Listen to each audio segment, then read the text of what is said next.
Good day, my friends. My name is Lego. First of all, I'm going to apologize for the lack of uploads. I am very close to being done with school. I have one last subject to finish up, and then I'll be done, and I'll probably be making videos again. Probably. But at any rate, I just came home from a Nerf meet, sort of a thing, with a whole bunch of people. Welcome, S7 was there, Captain Xavier was there, and Out of Darts was there, and I got to meet all three of them. So that was loads of fun. At any rate, so I decided to do a modification. I came up with this idea last night, but my modification here, if you don't recognize this gun, this is a Swarmfire, Dart Tag Swarmfire. So my plan is that I am going to take, where did it go? It's over here, an RC car battery. 7.2 volt. This is fully charged. I need to do a little bit of work on my connectors there, but yeah. At any rate, I'm going to take this and I'm going to tap it into the existing 9 volts to get a total of 16 volts. But I am not going to use all 16 volts all of the time. I'm going to put a micro switch down here next to this other switch, so that when you pull the trigger all the way back, it activates, but not all the way back, it only activates the first one. So it'll only turn on the B batteries, or only turn on this one. So you can, it'll be a slower rate of fire, but at the same time, you can pull it all the way back and it'll be a faster rate of fire. That's the plan anyway. So I will update you guys. I'm going to show you my solder connections and everything. Every little step that I do, I will show you. So the very first thing that I've done is that I have soldered a negative cable onto this point on the board. If you trace back the wires, that is the negative. For whatever reason in this gun, the negative cables are orange.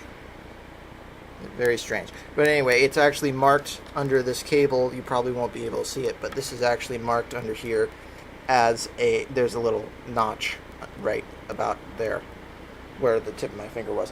Anyway, that's the only thing I've done thus far, and I've got my connector for my battery, and I'm just getting my wires hooked up.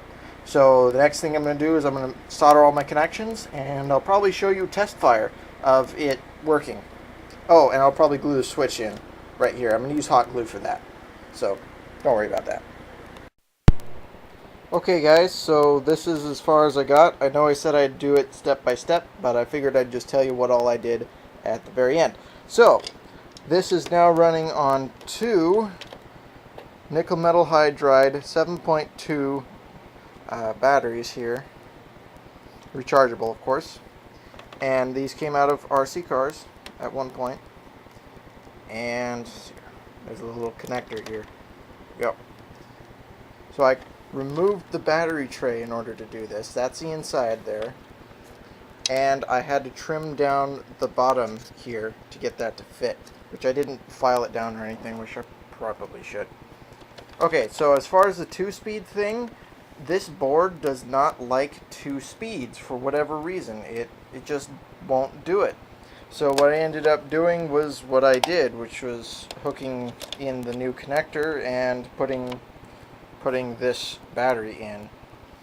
So as far as what I did to the internals, I took a Maverick spring, stretched it out to the size of the existing spring, and twisted it in with the existing spring.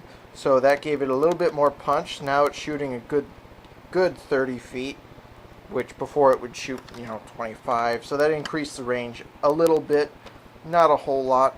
And I did some seal work, and I put white lithium grease inside of here in the plunger head. Yeah, and I redid the seal. I added a couple of layers of electrical tape underneath, and oh yeah, I removed all of the pins. So they are all gone. All 20 of them. That's very time consuming. Anyway, so there you go. That's pretty much the whole mod. It looks pretty much like a standard gun on the outside, but from the inside it's quite heavy duty. So I will attempt to plug this in one-handed. Okay, and I'm going to fire it for you.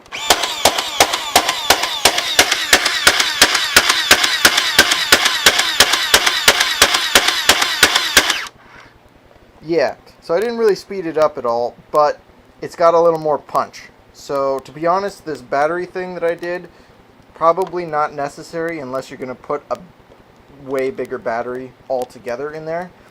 This board seems to only take batteries that are in parallel for whatever reason, and even when they're not in parallel, it only goes up to a certain speed, even though I've seen a lot of people just throw in some extra batteries that are higher voltage and it shot way faster.